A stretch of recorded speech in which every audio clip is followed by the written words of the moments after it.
I'm surprised he didn't have his focals on, man. Go put them shits on, brother. No. How you put look them shits on? Yeah.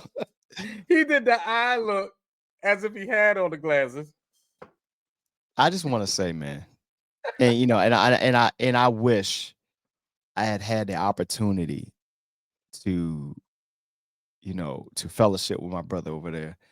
But that message I sent you, I guess yesterday or today, story, it was like, you know, it's good to look back at people that you cheated death with on the weekends and see them responsible. I wish that was you, Earl. I wish I could have partake with that as well, because right now I can only see the bifocals right now. But I figure someone asked me the other day.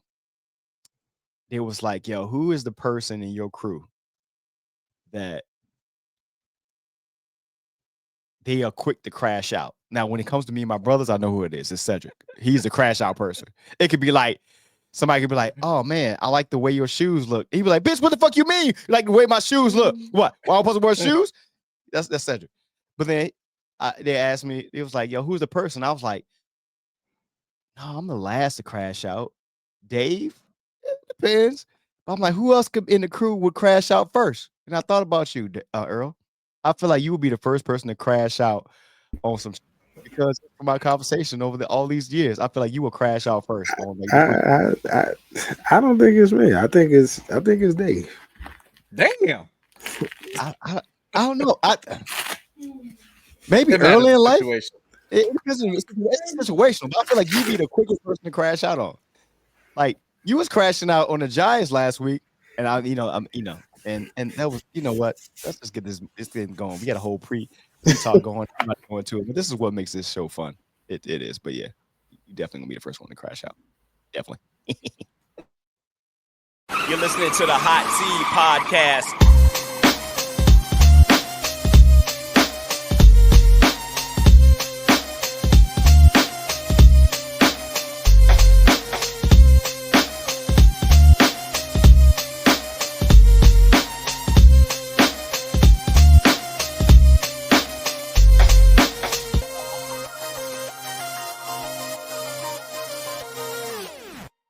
Seed.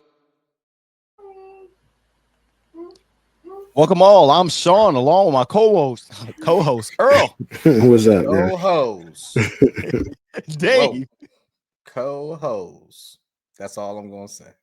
That's it. Hey, you guys know what it is. We just dance with mics, gamers with headsets, and a whole lot of unfiltered conversation.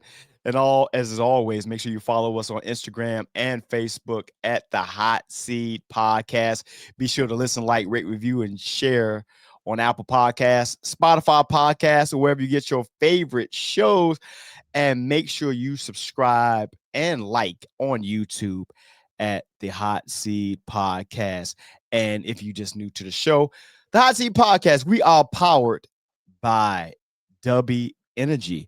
W Energy, man, they are leading in being one of the best energy drinks there's out there, whether you're a streamer, content creator, gamer, which we are, everything else in between. We just need a good pick me up, man. W is the way to go. So to make it easier for you, go to w.gg and we'll make it even better for you. Just put in our code, the Hot Seat Podcast, to get 10% off of your order. And just let you know, there's no sugar.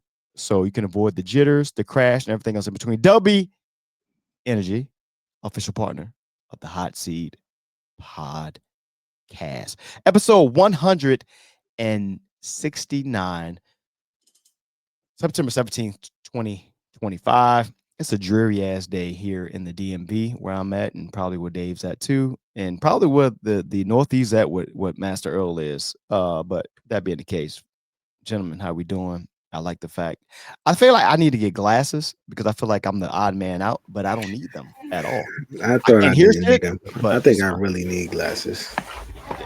It might be. Are you buying them like $7 joints from like the Family Dollar? Like no, these are like these some Amazon glasses for the computer. It's like some Blu-ray, some blue lens. Did you say Blu-ray? You got Blu-ray glasses? No, I'm sorry, blue lens. So you got high definition. Just right now. Yeah. Blue lens. The joint that lasted for like a year. Everybody brought in. Yo, hey, do you miss was a wrap. Blu-ray? Hey, I miss Blu-ray. I I still got a you box know, of I still DVDs over here, have, Blu-rays. I still have in the bedroom, Yeah. 3D joint player. Yeah. Yeah. For what? Yeah. I still got it. Same. I don't have it in the bedroom though. But I got it here in the studio in the storage portion, and I got all the DVDs, and I still got my got the Blu-ray DVDs. player. Yeah, I still got the Blu-ray player out there. Like it was, you were the shit if you had a Blu-ray player. You'd be like, yo, I'm going to such and such crib, man. Yo, he got that Blu-ray of what was the last Blu-ray film we bought. This was probably been like early That's back when I used to go to 2010s. Best Buy. Right. Yeah. Yeah. Back in the day. Yeah. On a weekly basis. True. I walk through Best Buy now and I'm like, I've never been so frustrated in my life because no one couldn't tell you knows the what last they're time I doing. was in Best Buy. Best Buy went down after two things happened. After we started streaming everything as far as movies, Netflix and everything, and then when music was all streaming. I was like, well, that's two reasons I go to Best Buy. So and the third thing was but I used to also get my TVs, but now I get those off of Amazon. So I'm glad you said that. So the last time I went to Best Buy, it's been a little over a year. Okay. I don't know if I've told you guys this story before. I went in Best Buy. I actually went to pick up a memory card at the time, and I picked up something random for the pod. It's like a cable or something like that. I forgot what it was. But in any case, but again, when I go to Best Buy, even though I don't shop like that, I can't help but walk around Best Buy because I want to see what's cool. I might walk over to the TVs. I'm old now. Yeah, I go walk over the appliances. I want to see if there's a really cool washer or refrigerator. Someplace, they have it. I look at this stuff. I just walking around, So I'm over in the TV section. I'm just looking at the TVs, and it never fails me. Whenever I go into a TV section, whether it's a Costco or a Best Buy, they always got a game on. It could be NFL films or something like that, whatever case may be. So I'm looking at it, cool. I'm just looking at stuff. I'm like, do I need a bigger TV than this 70-inch that's in the living room? Probably not, but let's go see. Anyway, I'm looking at it, and I'm really looking there. And at the time, I had on all black that day. So I had on some black slacks, and I had on a black polo, other job type stuff. And I'm sitting there, and a gentleman was standing right there. He said, hey, can you help me with the TV here? I got some questions. And I looked around because I didn't know he was talking to me. And then he was like, yeah. I said, yeah, I don't work here. But I'm looking around for a second. I said, I can help you, man, whatever. I'm an IT guy. Everybody who knows me knows that's what I am. So we're talking about the refresh rate. We're talking about the definite, all this other stuff we're talking about. So you wasn't offended? I was, because I was dressed in all black. I look like, but here's the thing though. We're going to get to it. So I talked to him, and he ended up settling on a Samsung television. So I know Dave, you like that. He settled on a Samsung television. It was the curved joint, I believe. If I remember, it was the curved joint at the time that he was getting. The price tag on it, I want to say it was like 46, if I remember. I'm trying to remember that day. But in any case, I told him all the stuff, and I told him other stuff he wanted. I say, what else you got at the house? He said, well, I got this little small like surround system there, but I'm thinking about getting something better. I said, look, hey, this is what I have at home. I have an LG. I got an LG, sound bar, so forth and so on. But I said, I do like the Samsung brand. You can look at this. I said, but Sonos is a good option as well. I'm upselling this motherfucker. I don't even work there. Anyway, fast forward. I get in line. He's in front of me. I'm like two people behind him. I can hear them because it's quiet in Best Buy. Get up there, and the young lady, I remember this clear as day. Again, I worked in retail for a long time. I have worked in retail for a long time. She said, did anybody help you today? He turned around and said, yeah, him. And he took his thumb and pointed back to me. So I looked back, and then I'm confused what he was talking about. And then she looked past me, and she was like, who? She was like, him right there in the black. She was like, sir, he doesn't work here. He said, I know. None of your associates came, but he did. Right. I don't know what their pay structure is, but that right there, her face was like pale at this point. And I'm assuming this gentleman, he had on some whatever those boat shoes are called that white people wear. They like some Rockports or some shit like that. He had on some khaki shorts. He had on a light blue. He had on a light blue polo. Older white guy. I've worked around enough people to know what money looks like. he had that type of thing. You just know if you've been around long enough.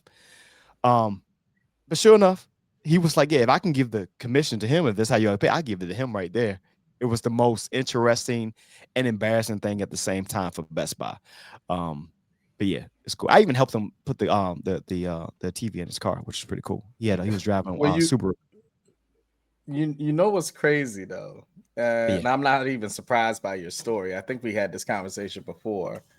Yeah, because you called me when you was getting your laptop. But it's the customer service that doesn't exist in any of these stores. Right. You know, you ask a question. I remember one time I asked something in like Home Depot or Lowe's, one of the two, and the guy comes over and literally reads specifically off the tag that's in front of the item. I'm like, motherfucker, I can do that. Right. I called you over to answer my specific question. It's not on there. I'm asking you a specific question. Yeah. I was like, you know what? Yeah. I'm good. Now, here's the other thing that's the sad truth, and I just gotta say it blunt. I know we're just starting the show, but it's also due to the location of wherever that store is. True. Lowe's in our area and a Lowe's in a different area are two totally different Lowe's. Two different spaces. Yeah. Two totally different Lowe's. And sometimes I gotta be real with you. I'll travel to that Lowe's in a totally different area for a specific thing that I need because I know I'm going to get the service. I know certain people are trained up, and it's real. It's peace of mind, and they have it in stock. Yeah, but it's peace of mind for me. It's not even like, let me not say information because it also depends on where I'm going. So if I'm going to like Home Depot, I might need some information, you know, because I've 9 times out of 10, if I'm working on something, I've looked up something specific. Yeah, and I've looked up the products that I write them down. I take a screenshot. So I'm like, let me go look for this. I look for it on my own. If I get frustrated after a while, I'll say, hey, you know, let me find somebody that can at least point me in that direction. Right. And sometimes I get there and I'm like, okay, well, I don't see that, but I see variations of it. And then I'm looking because I also feel like, again, I'm not no master builder or nothing like that, far from it. But I be looking, I'm like, damn, my mind be moving. I'm like, maybe I could use this, you know, instead of, you know, just. Did you say master builder? If you want to, you know, so, but that's when I need to like consult with somebody. And I ain't gonna lie, like the Home Depots I go to, you know, it's always, you know, it's always pretty knowledgeable, like people in there. You know what I'm saying? I haven't had, but I will say I do agree with, you know, they was like depending on the location. I'm telling you know that you're at. It is, man. Different. I always try to find an older white guy. There's a Home Depot that is about 5 minutes from my house. Again, we are powered by Dubby, but I think they'll be okay with this. Them niggas do horrible in that store. I don't think they're okay with it. They are bad. I don't think they're all right. They're bad. It's okay. I don't really with these folks. It's bad, but you're right. I'll have to. So I go to the Lowe's because Lowe's has always been less of that aspect. But then I discovered another Home Depot a little further than that, and I walk in there, and I'm like, wait. Now I don't care which. You know, I know if you go look into stuff, certain people prefer Lowe's over Home Depot because of their CEOs. You know, yeah. But that Home Depot was better than the Lowe's. When I say the greeting of it, from the moment I walked in to the time that it was the two young ladies. There were I could have got their name, man. I'm sorry. They were walking out, and at the time I was looking for a flatbed because I was getting all this gravel, and I'm looking around. She was like, "Sweetheart, you okay?" I said, "I'm just looking for a flatbed." She said, she had on a backpack and everything. So I got you. I'm like, "No, you off?" You go, "She know I got you." She walked into the parking lot, got a flatbed, brought it back to me. I'm like, oh, I'll be here all the time, ma'am. Thank you so very much. She said, you're more than welcome. I love your beard. That's the part that got me. That's the part right there. She got me with the I love your beard part. That's where she got me at. But it was a whole different situation in that store than the Home Depot around the corner was like, y'all got any nails? No, I don't think we got none. Okay, you know what? That's the type of energy they be on in there. So I'm like, I'm cool. But customer service, yeah, it's bad. Shout out to Taco Bell that bring the nacho box back. That's just random as hell. I love it. My son went there the other night. He said, Dad, I went to get the nacho box and they gave me the regular nacho supreme. He was pissed off the whole time. He's 20 years old, so he can get pissed off early. He ready to crash out the fact that they give him the nacho box over the nacho supreme in that little circle bowl. But salute those guys. This is the Hot Seat Podcast with your boy Sean, Master Earl, storyteller. Episode 169, September 17th, 2025. I'm going to carry this over from what I did on my radio show earlier today on Station Head, Over the Hump, live on Wednesdays. There's a lot of stuff that's going on in the world. And if you are fortunate enough to have a platform, you can use that in whichever way you choose to do so. I think I am safe. I am confident that I can speak for my two brothers that we're not going to be on any of that shit today. We not. Because 5 years ago, literally 5 years ago, we began the podcast, and it was during the time that we watched a bunch of people who look like ants crawl up the side of the Capitol, and we just marveled in the fact that that's how far it went. And at the time, it was interesting. It was COVID and all that stuff in between. And then we just adapted as we always have over all these years. But expounding on the events of the last week or so, with no real resolution or to no avail, we will not be commenting on none of that. It's just not. What we will talk about is the fact that NBA 2K26 is out, and I want to know what you guys think about the newest iteration of the game. That's a hell of a transition. Yeah, it was. I didn't know where you were going. I didn't know where you were going. At this point, buddy. I have not played 2K26 yet. Earl, shut your effing mouth right now. Respect to W. But I will be. But first off, Earl can't say much because every single game is waiting on him right now. So that's on the Earl point. All right, then. So you can't say shit, sir. No.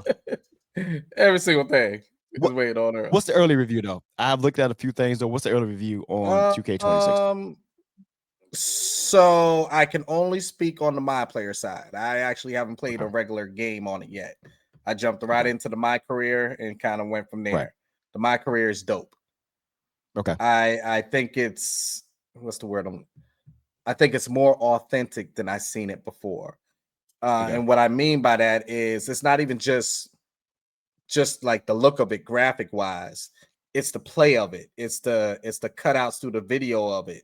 The storyline of it. It's just better put together. How you're building up some of the street balling that you're doing without giving too much away. I will say this, and myself, Earl, shout out to E Wood. I was talking to them a lot before I got the game, and normally I pre-order. I get the middle version of the game, which is around $100 with the VCs and everything with the coins to buy stuff. Right. But I didn't do it this year. I waited for it to come out, and I said I was going to be more strategic because I was looking at things. So with your My Player, if you really want to get them up to, I will say, a good playing status off the bat, so you ain't messing with somebody that's so horrible you don't even want to play with your player, you're probably going to need at least, I'm going to start from the least, about 150. I would advise 175,000.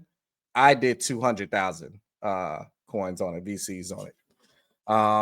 And I still have some left over. So 150 at the bare minimum I would do off the break to actually start up your My Player. Go watch some videos. There's different builds out there depending on what position you're looking at, point guard all the way up to center.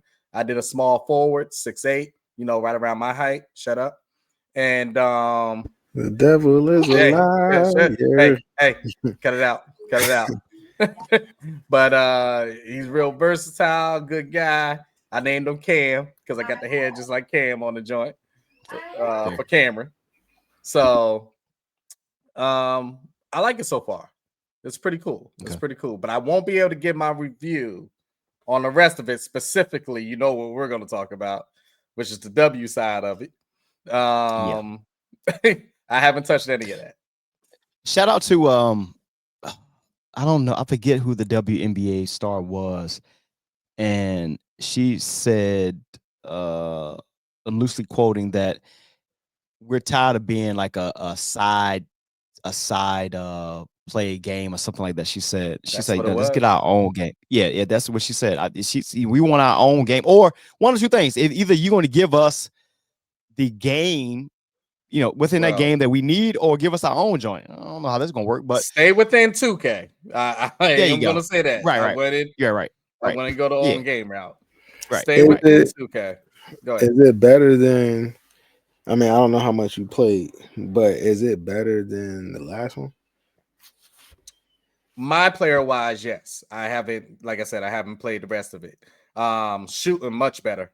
Remember, normally when we come into the 2Ks, it's like they switch it up so much that you're just like, man, come on, man. Why don't you stick with what works? And then you got to do a whole new tutorial on shooting. Here's the question for me. Because when it comes to Madden, we know what we want from Madden. I mean, we know what we want. What do we want from our NBA game at this point? Like it's a good question, because I feel like even though I don't play 2K as much as I used to, like early on, I played 2K a lot, but I ain't gonna lie, I fell out of love with 2K because it lost its luster to me. And again, I go back, I'm a person who's been playing 2K. First of all, I still own my Sega Dreamcast. That is, I'm looking at it right now. That's on top of one of my studio monitors. And I have the original 2K games. And I remember when they dropped, and this is coming from, we talked about it before, coming from Live. And when 2K came out, we were like, yo, this is a game changer, from the way that they commented about it, everything else in between. And then it was good for a while, but now it seemed like, the My Player part has become great, the community, but the game itself, it hasn't looked better, even from the player models. Like some years you'd be like, damn, this look good, and some years you'd be like, I took a step back. So what do we want? And I guess for more avid 2K players, what at this point do we want from our 2K games? Like, what do we? Is there a feature that we're missing? I mean, I think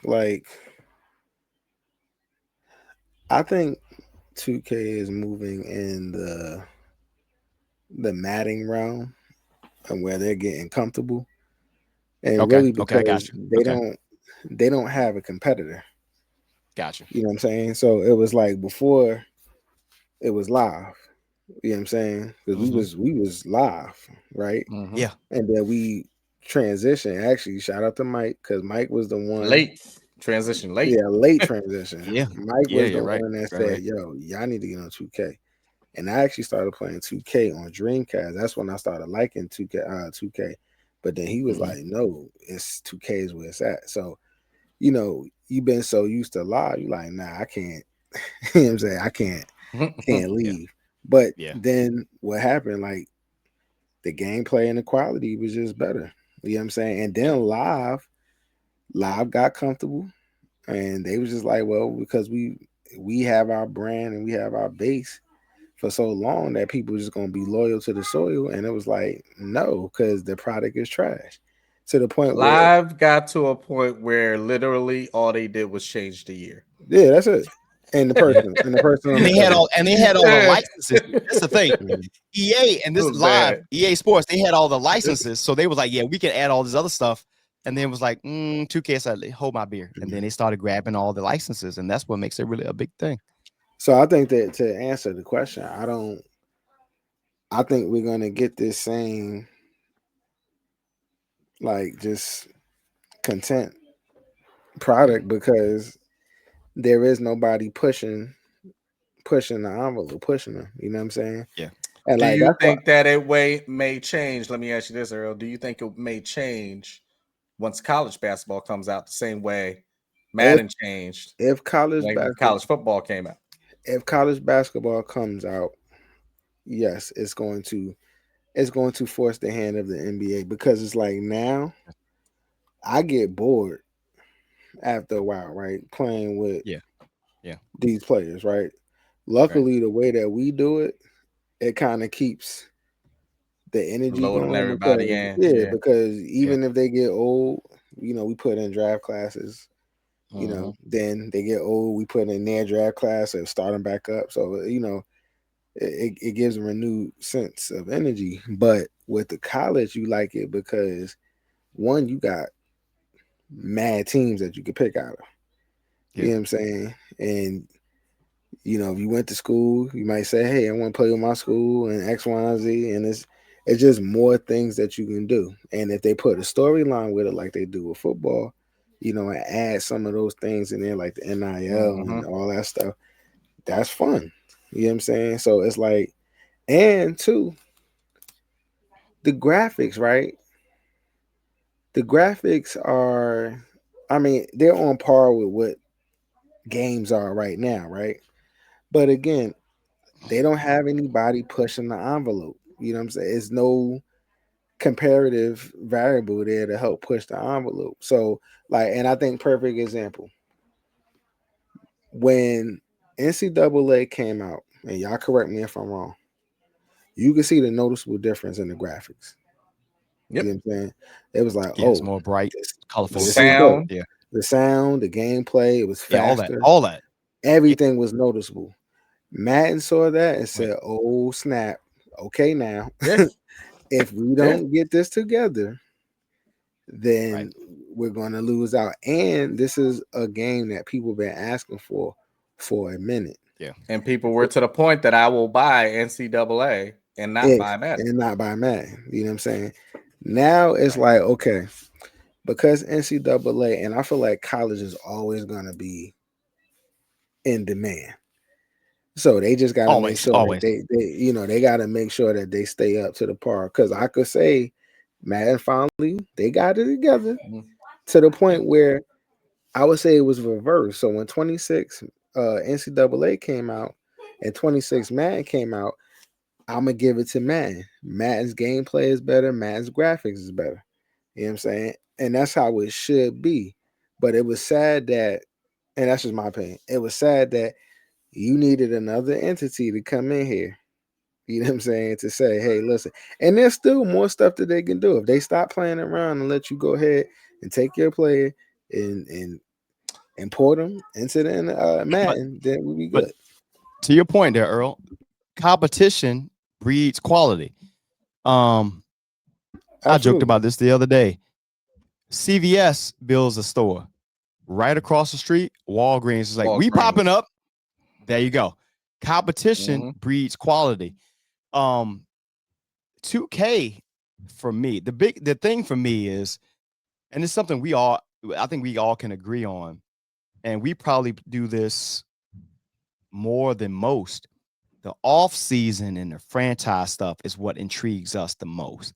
That's what pulls you in. It's the experience of it. The builders of it. It is. You like that stuff. Like if you can, the stuff that we watch, we want to be able to experience that on a one-on-one basis. The thing that I saw, now we've had a couple of seasons now, that I was disappointed in NCAA 26 was after you went, and this is what I did accidentally, but I ended up playing a quick game and it said pick your environment. So I picked the national championship game, and then it showed me what the celebration was going to be like. Then when I saw it, I'm like, that's all. That's what I got to get at the end of the in the end of the season. Okay.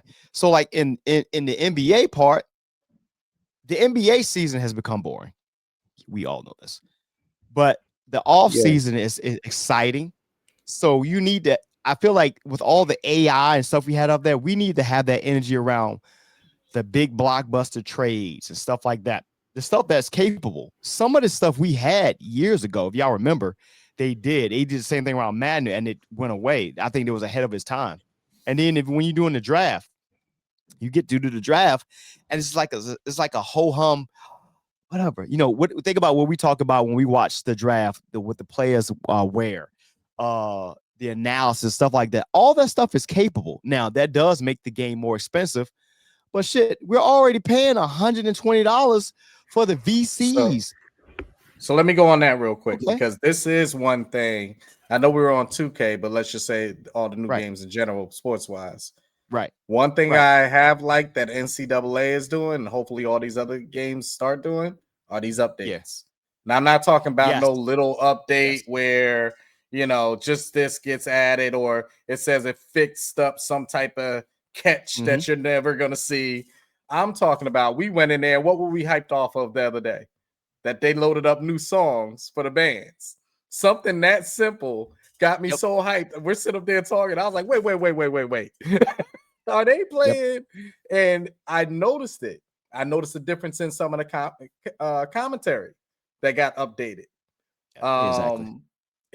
That's what I'm talking about. If I buy into a game like that, and you can see people talking about, the gameplay or whatever to that game, you can't tell me that you can't run an update to fix it right then and there.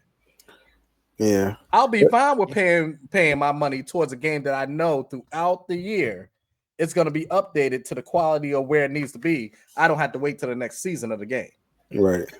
And I think also, Sean, you bought on it. My bad. You're on mute.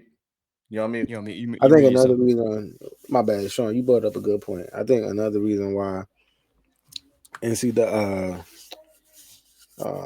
2K, I wasn't in a rush to get it. And real rap, I ain't gonna hold you, bro. I'll probably wait until Black Friday to get that sucker, because you hit the nail on the head when it's like, yo, the NBA is trash, and it's been like that for the past few seasons. It like, is, man. It should never be a situation where the off-season acquisitions is more exciting than the actual game. Yeah, you understand? Like, I watch the Knicks because the Knicks are actually a good brand of basketball. It's actually competitive. You know what I'm saying? Whereas you watch these other teams and it's like, bro, teams that you feel like should be doing stuff, it's like, yo, they not even competing, bro. Like, so by the third quarter, like, it was too evident last year. It was too prevalent last year that you saw games being blown out. It'd be 20-point leads in the second quarter, bro. Third quarter. I'm like, yo, what is this? And I was like, you know what? This is one of the reasons why I don't watch the NBA until after football season. And before I was like, all right, cool. Because then it started to pick up once NFL season is over. After All-Star weekend. But then what I saw which was disheartening this year, was like, bro, we in the playoffs and people are getting blown out. And I'm like, yo, what is this? It's not fun. It's not fun. So it's like, at the end of the day, I'm about to sit up here and waste money to play a game that's the actual game is not exciting. And now you don't even know the stars or these players are not even as recognizable anymore, because like, you don't have these players coming out of college that is like, oh, yo, they was killing in college. Like, we can't wait for them, to come out like it was back in the day. I think the latest iteration of, and again, it's like now it's far and few between. Cooper Flag is probably the latest one that came out, But before then, who? It's bigger in the WNBA. Yeah, no, for real talk. Yeah. Before then, who before him? Who else was you anticipating? What was it, like Zion and them? Zion. That's who you had. Zion and John Morant. Yeah, you see how that went. Tell you. The rest of them are just like, you know.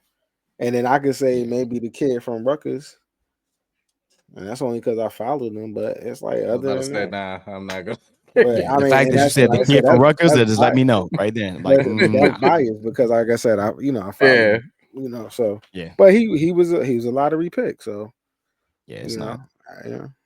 It's not the same, man. It's not. You're missing a lot of the legendary stuff there. And we don't want to dig in on the NBA, but it is what it is, man. Like the quality of the product. Again, these are world-class athletes when it comes to basketball, but we know what we saw in the 90s. This is not a, old man, get off my lawn. We know what we saw in the 90s and the early 2000s for the most part. The competition, guys who were like, they wanted to have that thing put on their shoulders to where I want to be the face of this. It was a honor to get the cover of a video game. Now they just give that shit out. And now they don't even give it out anymore. They're giving it, if you notice, they're giving it all to like the quote unquote legends for the most part. Like if you look at it, we had like a 5-year period where it felt like it was all Jordan. Then you had Kobe. Then they threw a couple of things in there, but it was like there was no, it was a thing. Something we talk about all the time. When a person got that, and I'm going off a little bit, when the person got that signature shoe, it was like, oh snap, Story got that, he got that signature shoe, so forth and so on. Or, Earl got that, yada yada. Now it's like, who got a shoe? Like, I'm a Puma fan, and Buddy from Indianapolis, I forget his name, the light-skinned dude, Halliburton, got a Puma shoe. I looked at that shoe, was like, I'm not buying that. And there won't be a bigger person in Puma advocate than me. I'm not buying it because it's all the shoe was ass. But yeah, that was just. I don't know if you watch the shoe shows, like when the people come up and they buy the shoes and things like that. I watch all the different joints. Yeah, I was a fanatic on them. So. And people are coming up all the time, coming up to these people and putting their boxes down, opening up the shoes, and they're giving all this money. I haven't seen in a long time what I saw just this morning when I watched this one guy come up and he opened up the box and he had these new Caitlin Clarks up in there, and the guy went crazy. When I say crazy, this is a guy that sees sneakers for a living. And I'm talking about throwing down tens of thousands of dollars on the spot easy, right? But when the guy and he even said it, he said it's not about the value of it. Yeah. These joints are just dope, one of a kind, blah, blah, blah. And he just started going off about it. And I was like, the difference in excitement is just easy to see. It's so transparent. Well, I mean, because do you see the BS that they put? Like these, like the men's sneakers, is here's and question. those are only. I think the other thing too is when you have sneakers like that, like basketball sneakers, right? Even back in the day, you had the Charles Barkleys, you got the AIs, you got even the Grant Hills, like them off people sneakers, like AJ Greens or whatever, the ones that they claim to be AJ Green. Like, these were sneakers that you can wear. You know what I'm saying? Like, people wasn't wearing these on the court. You're not hooping in Barclays, bro. Those are the heaviest, uncomfortable sneakers. You're not hooping in Barclays. Yo, real rap, people hooped in I don't Jordans. know. I was about to say people hooped in Jordans, but to be honest with you, like, those were not some comfortable. They're not comfortable sneakers. One pair of Jordans that I ever hooped in that was comfortable. Everything else, not comfortable sneakers to walk around in. Nah. So I can imagine trying to play basketball in them sneakers. It was just literally to say that, yo, he got the Jordans on, he must be nice. But then you realize the cats that got the Jordans on, they're actually really trash. With the whole outfit that match. Yeah, got the band on it, the band on it. They just look the best, but they're like they're the ones that's actually trash. So y'all, but so what y'all just like saying now is you don't see it. Like ain't nobody. I'm not wearing no LeBrons. I'm not even wearing. If I was a hooper, I'm not even wearing that on the court because them things is ugly to me. So what y'all saying is there is no opportunity for me to walk into a shoe place and open up shoes. Let's transition. Not even the most expensive ones you have, and we know what they are. You're not even qualified to talk about no sneakers. Let's just, you know what? Let's just move on. I do got the J. Cole joint shoe though. Yeah, so no. I don't know if that would work. I guess that would have been better if he had taken. Now, question for you though. Now I'm being legit on this case, because I think about it now. Let's say J. Cole didn't back out of the battle, if you want to call it that, with Kendrick. Would my shoes have been? Now I'm not talking about the Ballmans, which is the expensive joints. I'm talking about the other joints. I wore them when we did the joint at the barbershop, the green joints. I wonder if the value of those would have went up if he had stayed in that battle. Because I only won one time, and it was that one day when we did the barbershop joint with Dave's barber. That was the only time I ever won. And I wonder if they would have went up in price. I'm just saying, if he hadn't bowed out. Thanks, J. Cole. I'm just saying. I felt like I had to say that because this is how I felt. I don't know.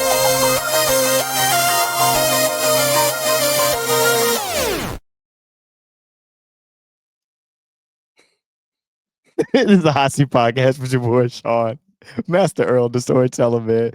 Episode 169, man. September 17th, 2025. It has been literally 5 years since we started this show. I'm officially, unofficially talking about our 5-year anniversary. How do y'all feel, man? How do you feel? Like 5 years. Now I understand it, and I'm not going to dance around the elephant in the room. When we started with the show, we had 4 of us. Shout out to Eric, man. We had 4 of us. I hold it up with 2 hands, but we had 4 of us. We did an on-location show in Atlantic City, which was still one of the dopest shows I remember doing because the drinks and the food was at the Oasis, and shit was fucking fantastic. But we started this off after, this was 2020, and after probably 8 years at least, if not more, of just conversation we had been having. That goes back to 2012, and it's probably before then because we've known each other since before then.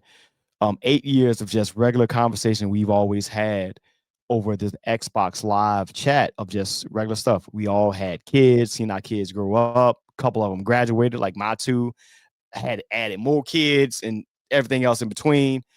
Right. New marriages, all types of shit. But 5 years later, did you think we were gonna get the 5 years? Or did we just like, hey, bro, we're gonna do it and then just blink and like, I don't know. Like, folks have these things. Like, I don't know. Can I be honest? Yeah. Never thought about it because I never at that point looked at it as a business. I got you. It was a continuation of just us chatting. Yep. I will say this though. And the deeper we get into it, it's the hard thing that you got to try to kind of wrangle in, try to pull in a way. Yeah. Because, we go by the unfiltered conversation, the gamers with headsets, the dads with mics, and nothing is still like that conversation that's on the box. Nothing. And people will never know that. Nothing is as unedited because it's still a show. At the end of the day, there's still certain topics that we're touching on and want to get to and stuff like that. It's still now more transformed into a business. We have sponsors, all these things. So I see from the outside looking in how some of these groups and podcasters and things like that, how the fallout happens, because now it starts feeling like a job. And that's the tough part of it, because when we're on that box, we can switch from talking about let's say the Pope over to the most ratchet Random thing that you can shit. think of. And we think nothing of it, while somebody else that may be listening from the outside in, that's in our household, is like, what the hell? Yeah, easy. What are they doing over there? And that is that thing that's hard to kind of grasp sometimes when we're in this setting. I just can't lie about that. We try to be as unfiltered as we can, but it's still, in that way. So yeah. What you got? I agree. I think did I imagine? No. Because I think Sean came up with, what the idea was like, yo, let's I've been sitting on this for a little bit, let's do X, Y, and Z. And you're like, hey, why not? Because this is like I said, it's just an extension of what we was doing on the box. You know what I mean?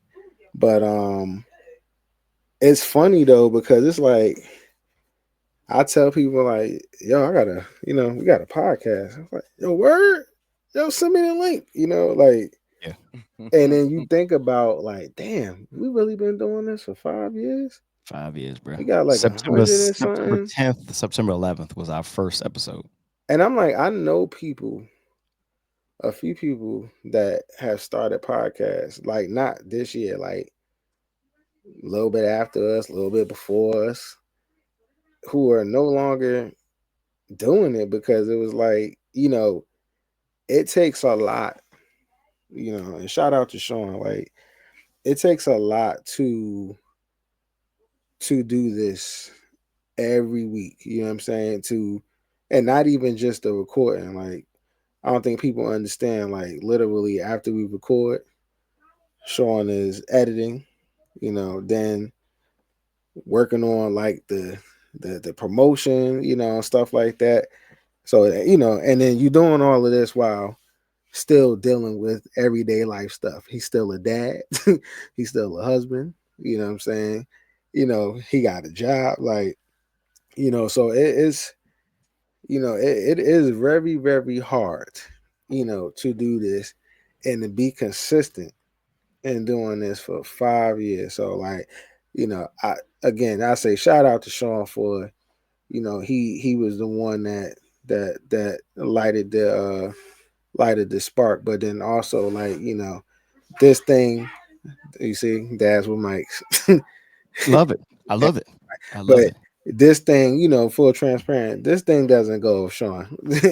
Sean don't go. You know what I'm saying? So he's giving me way too much credit for this. Way too much credit for this. Because this is the thing.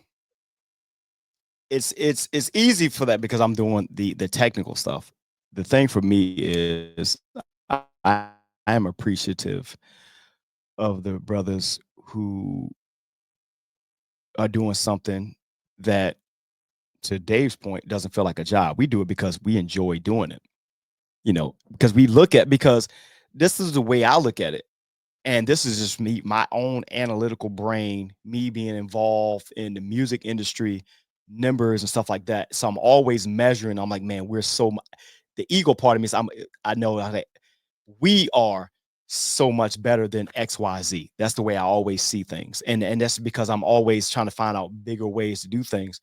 But then, it was a long time where I used to look at, I was like, man, we're better than them. And how come we're not getting that thing, that bag? That was a thing for a little while.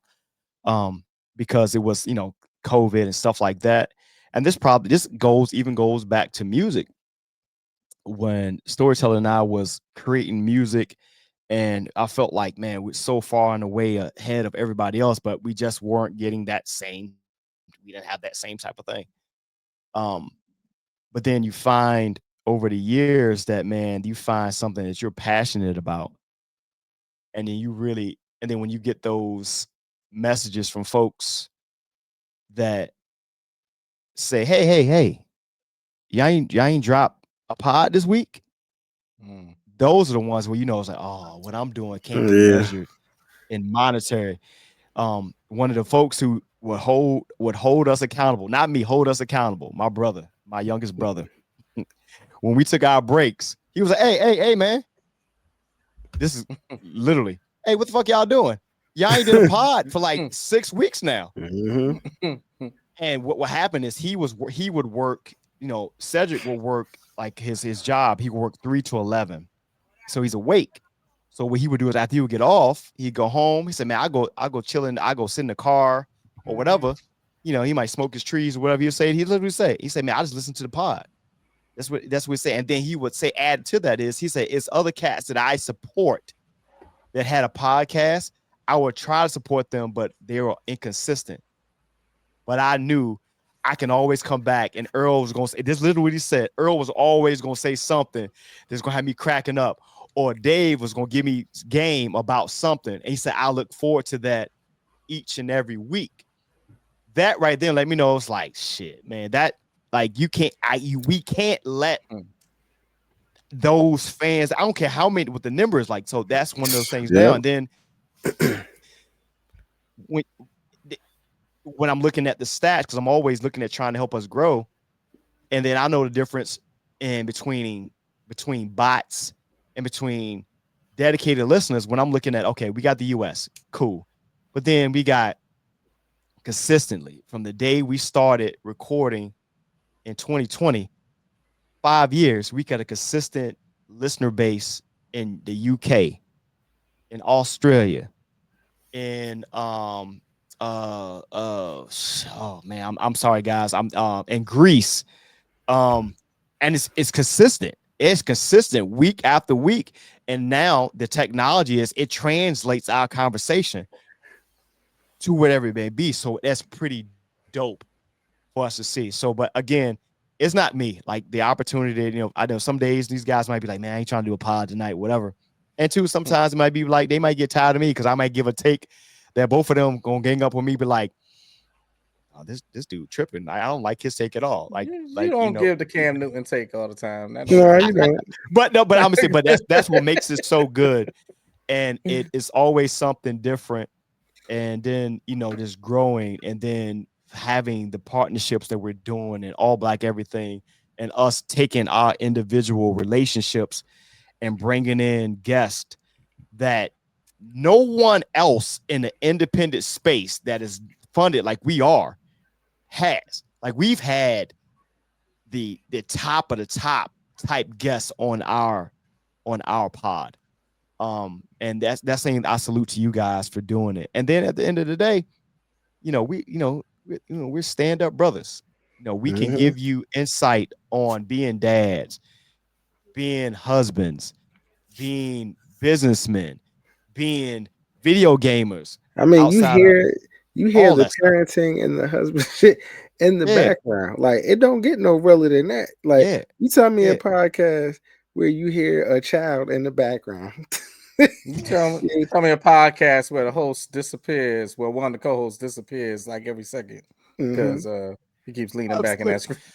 Hey, the only podcast, because we didn't have video back then, and no one else did this, where we literally, and again, man, salute to Eric because he was a part of this, when we did the drink mixing joint on St. Patrick's Day. No one's doing that, bro. That no one else is doing that, bro. Like no one else is doing it, having fun like that, having aspiring video gamers like Kaizen Creed or other videos like that. It's one of the things we're finding my 8th grade teacher, a little art teacher, that finds out he's a world-renowned like speaker. Like and that's crazy to think. Right. And I don't know, I don't remember if I told the story, but that's wild to think. I'm like, yo, that was your teacher? Yeah. So then I go to a conference that I was blown away from last year, which I'm actually in the works of trying to go again this year because it was just so inspiring. It's called the BMAC. And I'm like, yo, again, like I'm in the world of education, but like I'm not heavy in like the who's. Like local people and stuff like that. But then you kind of go there and you just like, it's just cool to see and fellowship with other brothers that's in education. You know what I'm saying? And then to hear the plight and the talk and stuff like that, and you just like, but then I'm talking to people. I'm like, yo, what? Like to think that he taught you. I don't even know how to. I don't even. He taught you like you had a dope black teacher. Like, and you, I don't even. I mean, let me not say I don't know if you knew what you had, like the. Oh, I knew brother. But I knew he had the Malcolm X glasses and everything else. Yeah, but I mean, I could definitely say that was. you knew because you knew so much to say that, you know what, he made such an impact on my life that I'm like, I have a platform and I'm going to reach out to him. I still have contact with him, and we'll bring him on our show.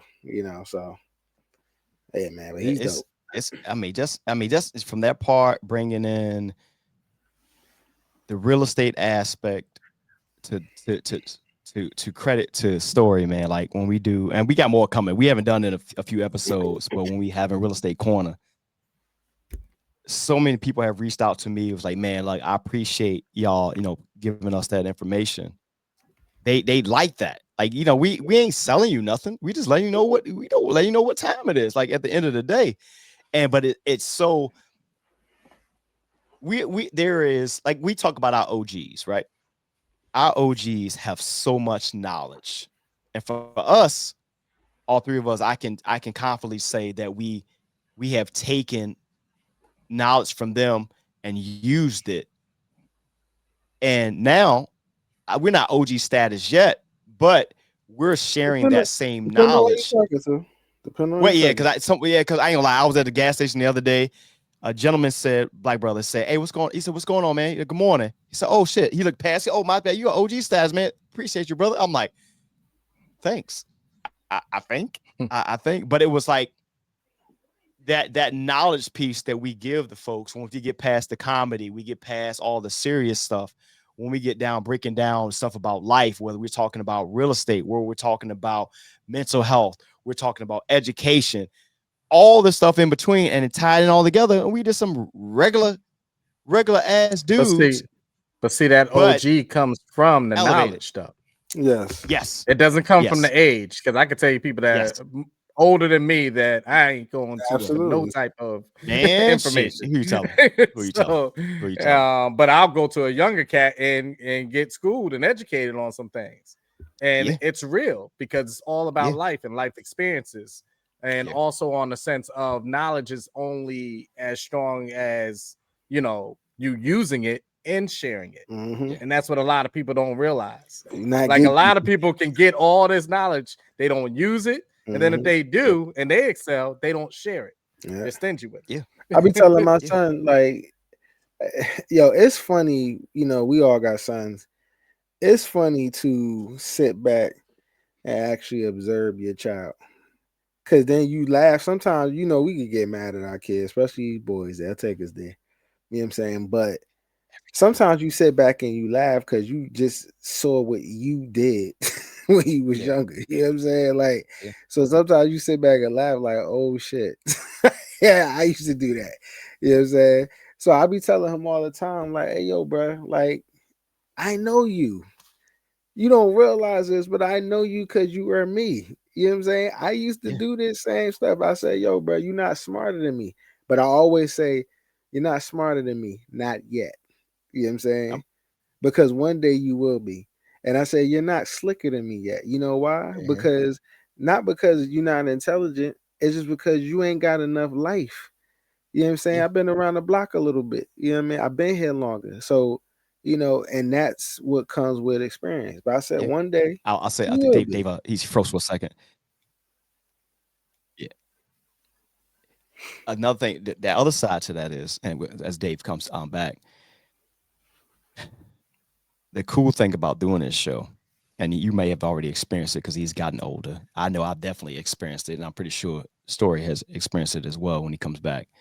Um, the fact that because we did it during COVID and we were doing it all this time, each one of our sons, and even my young daughter now, they look at us and think we're the coolest because hey, wait a minute, you doing a podcast? Hey, my dad's on YouTube. My dad has a pod. Like he is. People go to him for whatever it may be. Like they go for him for his opinion and stuff like that, which is cool. Not that's why we did it, but they look at us and it's like, Rashawn may have got to that point because like Jay said now he was like, hey, you doing a pod this week? Like it's one of those things like he see you doing something because that inspires them to do something that is beyond what the world will say. Hey, go to school, go to college, do a 9 to 5. But now they see their dads as hey, they doing something. Yeah, they still have their work that they do, but they also are making time for something that they love doing. I think it's even deeper than that though. Yeah. Because I feel like it's, like this. I see my dad. Like, you know what I mean? Like, I'm excited, especially at this age, right? Because, y'all you got a young man, Dave, over there. Sean, Sean, you got a young man over there. Dave, you got a teenager. You know what I'm saying? But, so when they was younger, it was just like, oh man, they looked up to you literally and figuratively, right? When they get older, they still look up to you, but they're going into that phase of it's like they're growing into themselves, they're hormonal and stuff like that. Now you look different to them at this point because now you're giving them a different type of game. You know what I'm saying? Before you was just, it's just the pre-work, but now you're giving them a different type of game now that they got to actually apply and they seeing what it is. So now it's a different level of respect. And then, now Sean, you at the level where you have a young man or whatever. So it's like all of this stuff that you was ingraining in him and betting in him as he was coming up, it's like, oh shit. Like I'm starting to get, you know what I'm saying? So it's, like I said, I think it's bigger than the pod. I think it's just like, it's just, damn, that's my dad. You know what I mean? Like, because I think and I think which is dope is it's kind of like full circle because all of us have had that great exemplar. You know what I'm saying? And our own fathers. Yeah.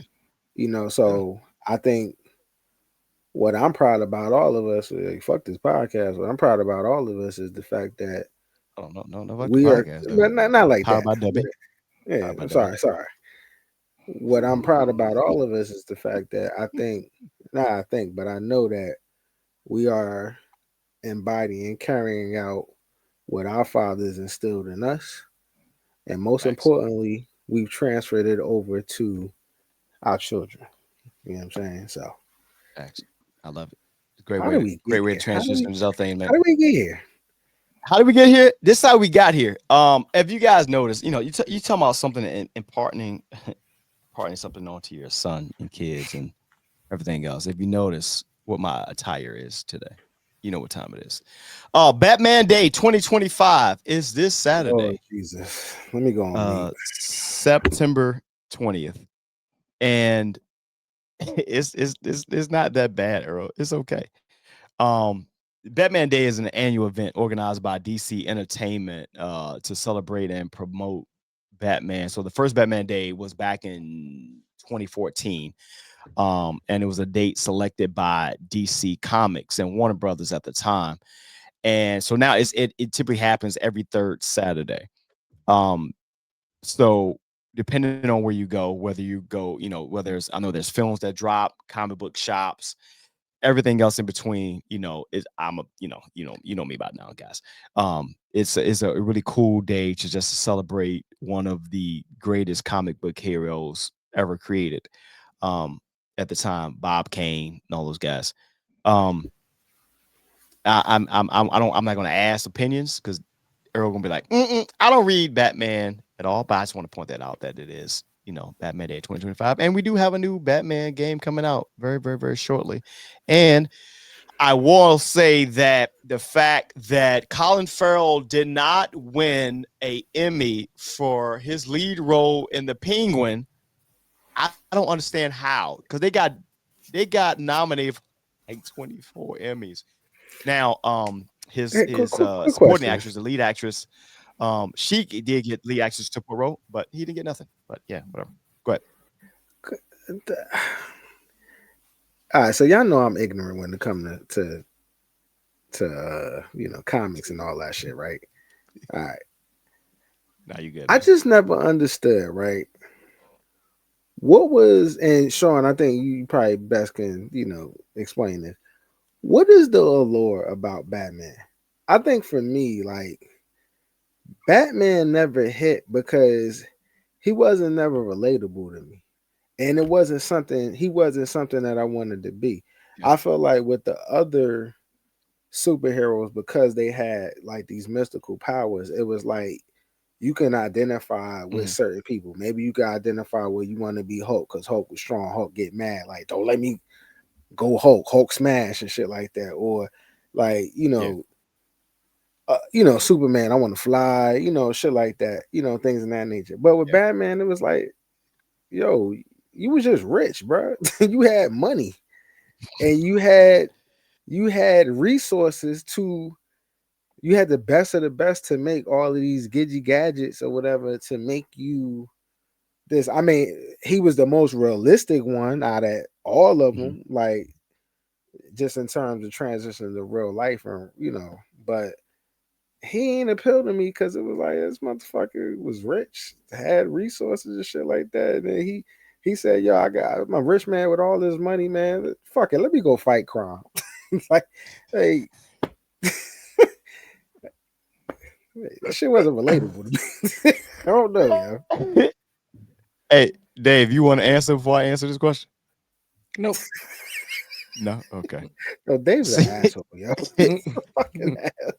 It's like I'm not about to waste my time. This motherfucker. So it's funny, man. I was it's crazy that you asked this question. This question was asked of me, literally, just like that. After this would have been 2015. So it was asked, this was after a show. I was managing a particular artist at the time. And we were at a table. We were actually at Waffle House. And at that night, I had on a Batman hat at the time. And someone had asked me, and I forget who it was, but why Batman? And the rich part that's the Bruce Wayne part. So there's two parts of that. The rich part is the Bruce Wayne side. The Batman side is completely different. And the reason that I specifically have always identified with Batman, it was for me. This is just for me. It was he's always been that loner. He's always been that individual person. He's always been exceptional in things beyond what other people didn't really quite understand. He always had this this I want to say he was stubborn as shit at the end of the day. That's me as well. And it was if for me if I have to depend on somebody, fuck it, I just do it myself type thing. That's just me. It'd be just personally, and that rings true for me to this day. I worked on it, but in my career, hey bro, look, I'll do it myself. And it was just one that's overcoming things. Like you take, Batman, to your point, no superpowers. He didn't got his ass whooped a lot. And I've asked a lot of times, I know it's the comics. It's the comics we know. But you always ask, like, man, how does Cat ain't get killed? Like we saw Superman die in the comics. Batman never. So Superman died. Taking him hits. We watched the movie. He got a bitch. Batman didn't. He didn't. And that's some. But he was just a symbol of perseverance. And two, he went against the norm of what everybody else was, which is something for me. Again, this is what I did. A lot of people that I went to school with, even my brothers and stuff, like they went one way. I went into music, podcasting. I'm out in front. It's all the stuff I'm comfortable with. My brother said it at my wedding. He said, I've particularly always been went by the rhythm or the beat of my own drum. That's just me. That's just me. And then of course the film's always been great. That was just the way the things I identified with. The rich part, that's Bruce Wayne's side, which I didn't really put that much stock in. If anything, I identify with that is in later years, like looking up to your father and then losing your father. I think that was the biggest thing I identified with because I looked up to my father and I lost my father at an early age in my late 20s. So that all came together. So that's one of those type things. And then, yes, I'm no superhero. I just like Batman. That's all I got. It's a long ass way of me explaining what's going on here. It got deep as hell. And all I was saying was Batman 2025 is on Saturday. So I'm gonna pull out the Batmobile, I'm gonna pull out the robes, I'm gonna pull out the mask, I'm gonna pull all this shit for this weekend. That being the case, hey, what are we watching though? Because I know Batman Day is Saturday. Superman drops on Friday, the 19th. And there's other things we were watching as well. I know for me, since I'm already here, and since my big light went out, I am watching Peacemaker. I just finished up episode 4 of Peacemaker. Fantastic. James Gunn, thank you for coming to the DCU side, even though they got a lot of stuff on hold because apparently the CEO, they're about to go through a whole new sale or something with Warner Brothers and ZLN. But what are you guys watching, man? What is the series and stuff that you're watching right now? I know Game of Thrones is filming new episodes of whatever that spinoff is. House of Dragons. A lot of shows have gone away. So what are we watching right now? What are we doing? Go ahead, Dave. Honestly, it's a strange question to ask me right now because I haven't had time to watch too much stuff. What is something I'm waiting for? Stranger Things, hands down. That's what I'm waiting for later on in the year. Okay. Yeah. Anything else that I'm watching? It's more like maybe a quick binge that if I can catch any bit of time on the weekend. I know a show that I like that just started back up. I don't know if you guys heard of it or not. It's called Doc. That's something that I like. I believe it's the second season of that. What's that on? It's on regular TV, but I'm trying to think of is it on Fox? It might be on Fox. But story about a woman. He's stupid. Yeah, doctor that got in like this big accident and she comes back after the accident, but she lost her memory. Yep, I know exactly what you're talking about. So she had to train her mind enough to go back and be able to be a doctor again, but they can't trust her around certain patients because she might have different things in her memory spark back up. So there's some things she remembers, some things she doesn't. It's a pretty neat show. Yeah, that's all I could really. You know what we found ourselves watching, which I really do like, and it's a game show. If you ever got into it, 1% Club. No, I don't. What channel? You've never seen the 1% Club? I think that's also on Fox. 1% Club takes you through these trivia questions, and there's 100 people in the audience that are guessing on it. And the reason why it's the 1% Club, because they go through these questions and only 90% of the population got this right that they asked. Only 80% of the population got this right, all the way down to a question at the end that is 1%. And for the money that they're giving out in some of these shows to get through some of these easy behind questions like a Family Feud, and the money that they give out to the money that they give out in that show with these hard questions, I'm like, what you mean I only made 90 grand? Like, do you know what I just answered? While these other shows with Mr. Beast are giving out 10 million, 20 million, 30 million. It's the strangest thing to me. But yeah, I think whenever we get time at night, we normally like pop on a game show or something, some type of show. So I'll pass it to y'all. What you watching? What you watching, Earl? So this is funny because y'all know me, and you know I'm black show exactly, Dave. I wasn't gonna do it. I wasn't gonna do it. You set yourself up for it. Exactly. I watched the Chronicles of the 1960s. Yeah, you know why? Because we were spoiled. You watching Glory, ain't you?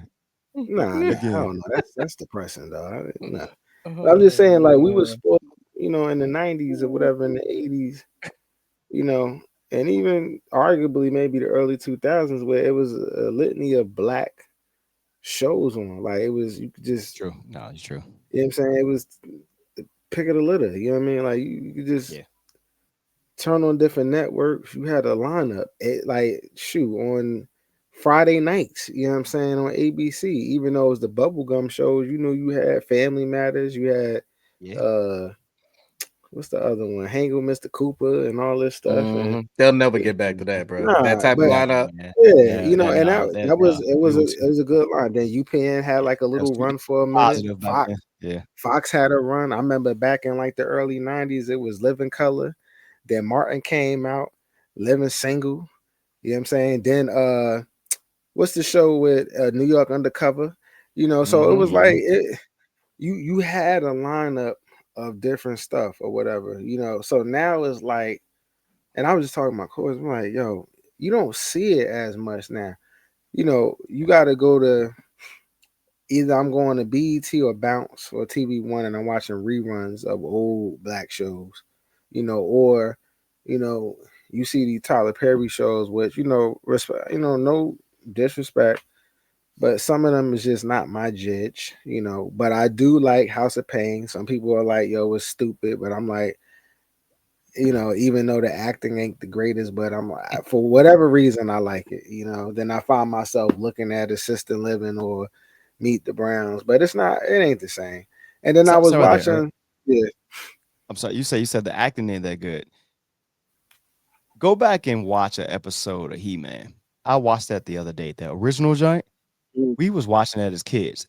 That shit is horrible. No, it's a lot of stuff. It's a lot of stuff. It's a lot of stuff. I just think, for me though, it's not even about the product.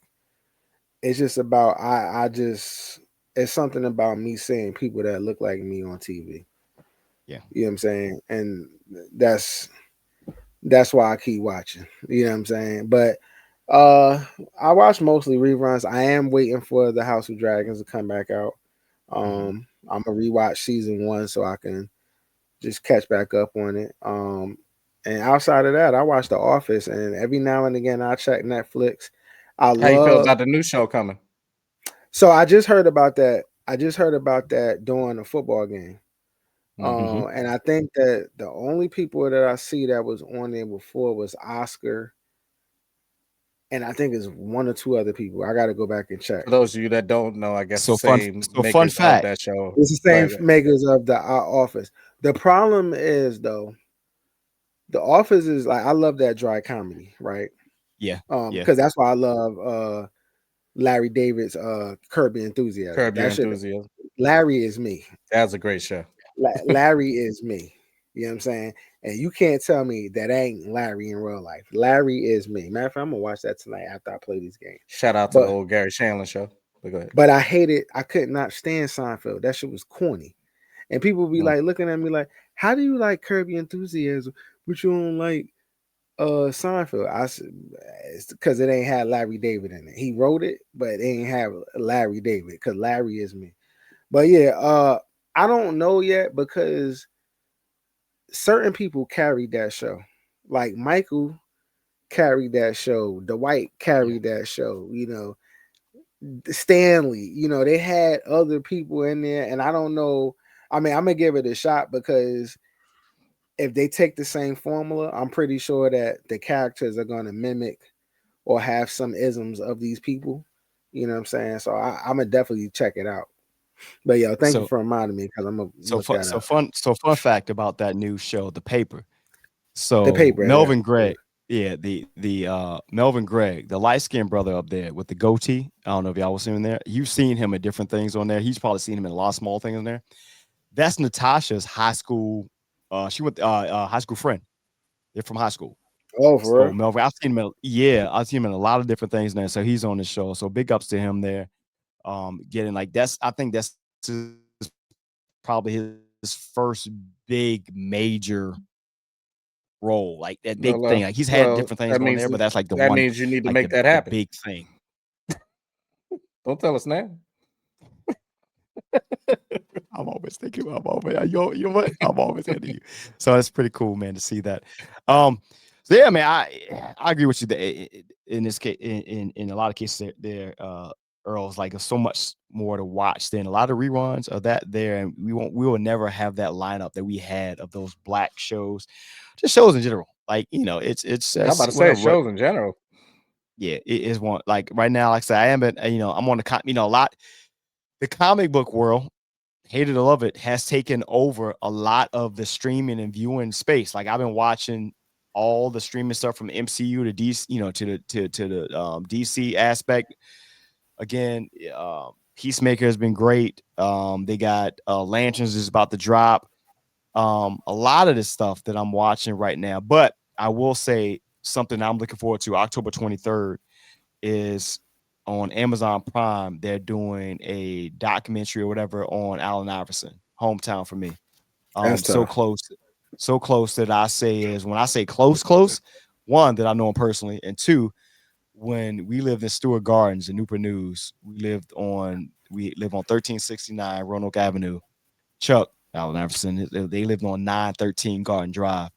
We was in a 2-bedroom apartment, 1369. When we moved out of Roanoke, we moved into a 3-bedroom apartment, which is on Garden Drive, which was 913. That's when Chuck and them moved out, and they moved into Pine Chapel. So I remember when we moved in.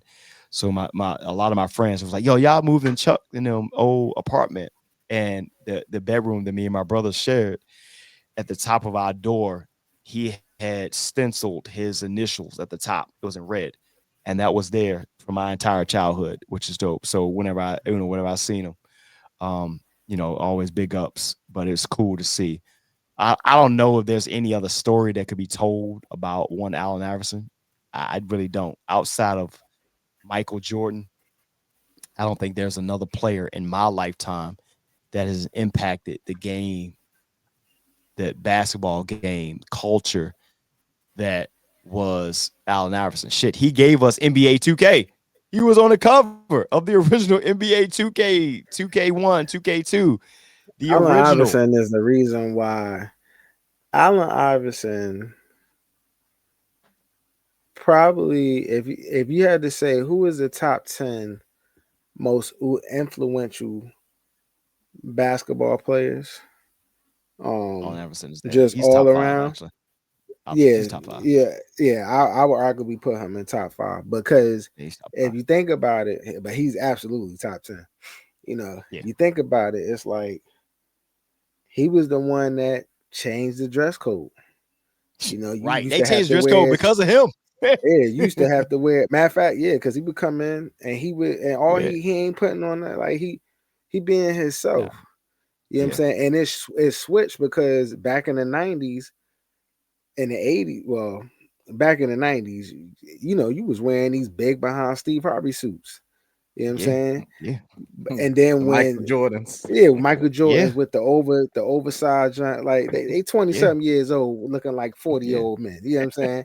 But then Chuck came, he got the long tee with the fitted, the braids, you know what I'm saying? The baggy, like he dressed like all that shit. He dressed like we dressed, you know what I'm saying? And then you saw cats that was older than him, the earrings that was following suit, and then they was like, "Oh yeah, no, going back to the suits because of this shit." And then now look at this shit. Now look at this shit. You got all types of. Yeah, he ain't go that far. I'm not gonna say nothing because you got it. But he also he took it one step further with being that undersized small point guard that scored. Like he wasn't your traditional point guard. That was his position because he was the shortest guy on the court. They listed him at 6 foot, but he might be a 5'11". But see, I don't even think it was. He was a. Go ahead. No, I'm sorry. It wasn't even like Chuck was nasty. Oh yeah, that too. Yeah, had one of the illest crossovers ever. You know what I'm saying? Yeah. But it wasn't even that. I think what really gravitated towards me with Chuck was that, bruh, he is the definition of what a bitch ain't. Facts. You understand what I'm saying? Facts. Like the smallest dude on the court, but had the biggest heart, son. Like, he was not a bitch. Like, and I'm telling you, like, I mean, I don't remember a game where he was healthy.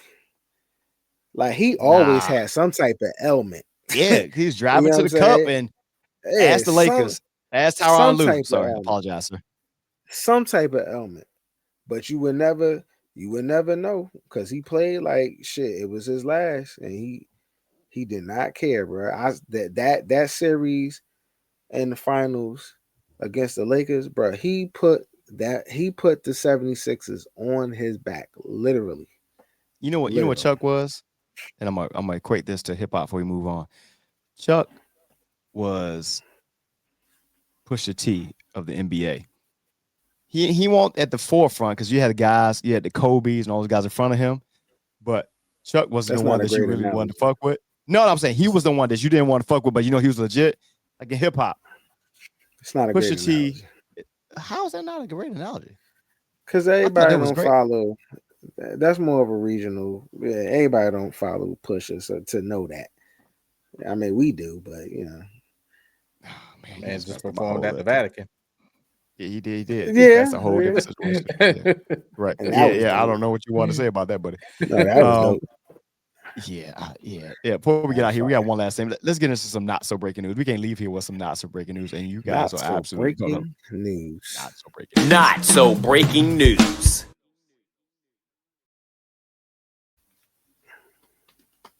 Not so breaking news, man. When the last time you guys used a coupon? You remember? I know. Story. The other day. All the time. You always get discount codes. Really? Are you talking about physical? Or you talking about the coupon? Code? Yeah, discount codes. They have evolved from coupons. Because they ain't nothing but an evolved coupon. Yeah. Do you remember the days of the coupon? You remember the couponing era? Do y'all remember that? Yeah. Do you remember that? Hell yeah. Your mother or your grandmother used to have a box or a little container. We're not going back that far. Yeah, we can go they back used that to far. They used to go in the Sunday paper, cut the fucking coupons and shit, and put them in the. I remember what that shit looked like, and I was like, "What the fuck?" And then I used to be embarrassed as hell. Like, I'm not about to sit in this line while you going through. I just walked away. Like, the fuck, I'm gonna say this is the part I'm gonna say it before you say, because I feel like I've been in my bag tonight because everything has been from one topic to another. $31 million coupon scheme. And where does this come out of? Where? Out of the motherfucking 757. So True Crime 757, the $31 million coupon scheme itself. So if you guys aren't familiar, the couponing thing was a big thing. I knew people, women in particular, they had like a whole, you know how we used to carry CDs with all our music and shit in it?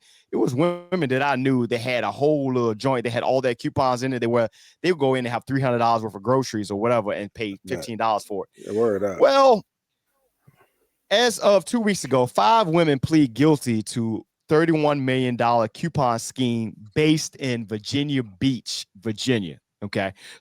So the top 5 buyers involved in the Virginia Beach woman's multi-million-dollar coupon scheme have now all pleaded guilty to their roles in the operation. So WTKR News 3, again, from my hometown, 757, has been covering this story since it broke several years ago.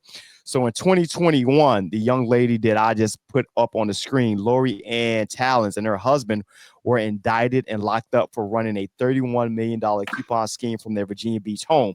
Lori Ann Talons received a 12-year sentence, and Pacifico Talons got 7 years. According to the documents, Lori Ann Talons was the mastermind behind the operation and used her computer to design, create, and produce counterfeit coupons, then find groups of coupon enthusiasts online to sell them. Prosecutors say her fake coupons had inflated values and looked just like real ones. Documents state the coupons were for places like Kroger, Target, and Safeway. The coupons were for several kinds of products from Dove, Arm & Hammer, Pampers, Bounty, Tampax, Frito-Lay, Pepsi, and so on. Federal documents say investigators determined that for every dollar paid to Lori Ann Talons, her customers received approximately $50 in counterfeit coupons. Earlier this year, we reported how prosecutors charged 5 women who they say were her top 5 buyers when they then reported in July that 2 of them pleaded guilty to mail fraud charges for their role in the operation. Yo, she was running this. Like, they understood the barcode, all so that. 31 million. Yes, her and her husband, bro. $31 million in coupon fraud, which was crazy. Which at the time, if you remember, I remember people vividly talk about, man, I went to XYZ store. I got all this.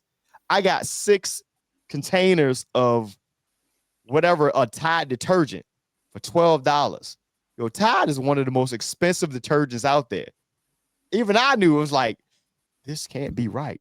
I want no part of this. But yet $31 million?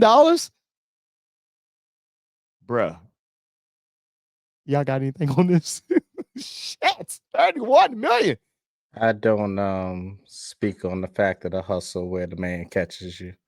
And I'm just gonna keep it right there from personal experience. DHgate, holla at me. Hey yo. Hey yo. Not DHgate. Wow. I want to know why they got it all set up in the background for those who's watching on YouTube and those who are listening, man. They got all like the money and like I think there's toilet paper in the background or whatever. They got it all set up. But bruh, her and her husband, she got 12, her husband got 7. So she's in jail for some coupons. No, she's in jail for $31 million fraud. Perfect. Yeah, coupons. She saved $31 million. She was helping folks. She saved $31 million. Did she save, or were the institutions was just like running up money? Because we all can agree, eggs was just $12 a month or so ago. Damn right it was. Right. So I can imagine if Lori was around right now, I could have got a coupon to get me like a dozen of eggs for like $2. Yo, free Lori, bro. I'm sorry. I apologize. We are powered by W. But yeah, man. But I saw that. I was like, you ever see something bad that happened in the place that you're from? Even though I'm not directly from Virginia Beach from 75, but we don't get much pub in the 757 outside of the Clips and Pharrell. Oh, damn. 31 million? That's what you get associated with. I did. Horrible. I don't know. I'm just saying, that's what happens, man. We legit out here in these streets, man. Of course, man, this podcast won't be what it is, man. If we had taken our Xbox Live conversations from that gaming space, which we don't give you all of it to Dave's point, and bring it over to the podcast space, which we talk about stuff that we feel like is appropriate. Any case, man, you can find us out there. The game with us sometimes, man. You can find me out there, Sanaa2X, on Xbox, on Madden, on college football. There's a new Shinobi game that's ready to drop, which I can't be more happier about, and a few other things that are dropping, which I'm very, very excited about. And then we're about a little less than a year away from the biggest. Don't jinx it. The biggest game release ever in history. No. But we're not going to talk about it right now. We'll talk about it later. But again, Sanaa2X, man, on Xbox Live. What y'all got, bro? And JFatBoy973. That's all you got? Nothing else. Yeah, that's all he got because he ain't playing. But anyway, this is the storyteller. And we're not gonna talk about that game because the last time you hyped up a game, that game didn't come out. Still to this day. Yeah. But I'm on Madden. I'm on 2K. They said it's coming out. NCAA, and I'm gonna introduce my brothers. I'm my brother. I'm gonna introduce my son to Gears of War. So I love. Yep, it's a new one. Love it. I love it. Well, it's a remaster, right? It's a remaster, right? Yeah. It's dope because my son said the same thing. He said, "Hey, he was like, Dad, didn't you and Uncle Dave used to play Gears of War?" Yeah. Damn, I appreciate you remembering that. Oh, that's dope. This dude doing those times in the 9/11 wing days. I love it. I'll just say this. Oh shit. Man, you fell off. Oh my God, did he fall? No, that is so good. That is so good. Just let me imagine that you fell. We're gonna end it right there. You all right? How do I fall if I'm sitting on the ground? We can't tell. We only see your chin. Nah, but yeah, we laugh. Nah, I would say this for that game that's supposed to come out that we're not gonna talk about. Hands down, that is the best from the what videos I've seen. That is the best graphics I've ever seen in my life. It's to the point where if that game does come out, I think I'm going to purchase a new TV to coincide with that game because that it looks like I'm. Good excuse. It looks like I'm looking at you in person. That's how realistic. I'm taking vacation. I'm taking vacation for that week. Oh, I'm definitely calling out. I'm definitely going to call out. Yeah, we're going to use some personal days. That week. It's vacation for ain't got to use no personal that. Absolutely. Before we get out here, we got to celebrate one more thing there. We missed it the last episode because it kind of happened between the episodes, but we got to give credit what credit's due because this has been a long, hard road, and I'm pretty sure we did not do this. Correct me if I'm wrong, but since this is on the podcast, we want to celebrate. We did. Okay, man. Maybe we did it on Full Ball Talk, but we didn't do it on the pod. But we want to celebrate again that Master Story, he did win his first national championship with the Michigan Wolverines in NCAA college football. So we might have did that. When we start doing this, like get. I mean, once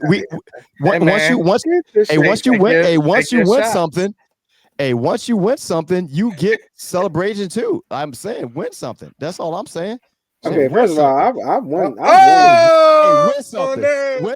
That's all I'm saying, bro. I've won championships. I know you don't know.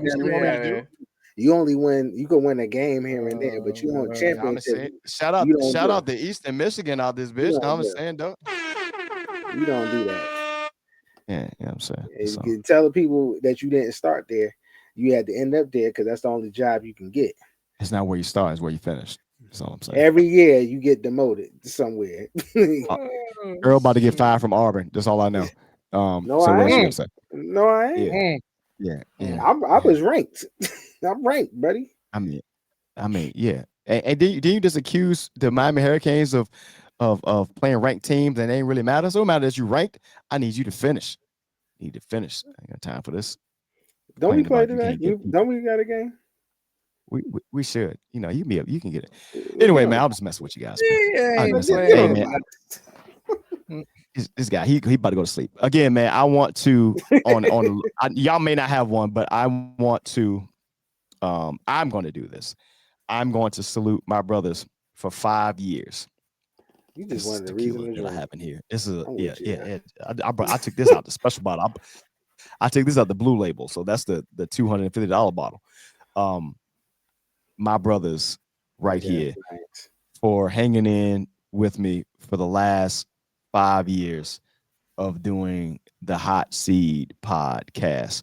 And yes, I love that W joint. Yours is on the way, Earl. Yeah, it's coming away. Powered by W. We appreciate you guys from all across the world tapping in with us each and every time we drop an episode. For everybody who drops in and taps in with us for football talk, when we do hot takes, and we will be doing it on location, and we will be bringing back all black everything as well. We will be doing that, so don't not forget, man. But again, at the end of the day, at the core it has been the Hot Seed podcast, and we appreciate you guys. We thank you. We love you guys for your support. Continue doing so, and I love you guys for doing it. 5 years is a long ass time, bro. These relationships didn't last that long. You know what I'm saying? It's man. He gonna cry when he get in the car. Yeah, it's I mean, we see it in podcast. No, we see it in podcast, man. So I appreciate you guys for hanging in and doing this thing that is just pretty dope, and seeing the evolution of it, from seeing Earl from coming out of the closet. I was just about to say, from the closet, like little to no till death. What if this is somebody's first episode? We ain't had graphics and shit. Earl came out the closet. Nigga came out the closet. We ain't had no graphics. We ain't had none of that shit. Like, that shit was wild. We were all using like, hey man, look, grab this mic and keep this thing going. Want no background. Good luck, buddy. You know. Hey, we're done. You turned into grab the mic shit. I don't know where the fuck this is going. No. Salute to all of our partners, man, that have worked with us over the years. Salute to our initial partner of Instacart.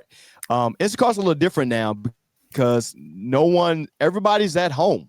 Not everybody is out now. When we started Instacart, we was at home and people were getting delivered stuff to the house. So it's a little different now, but Instacart is still around.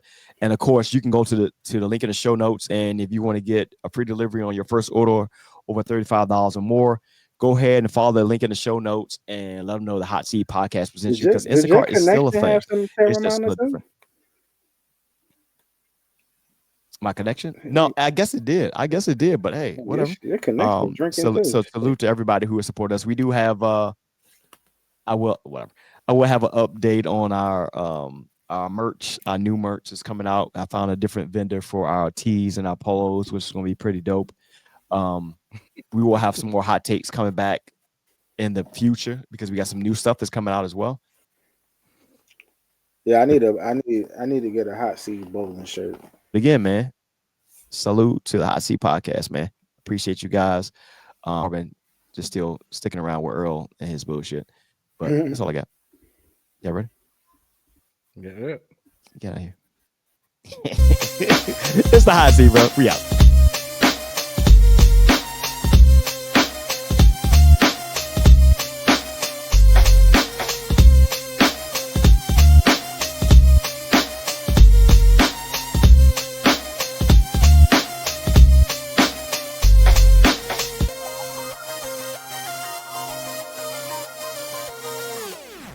Hot Seat.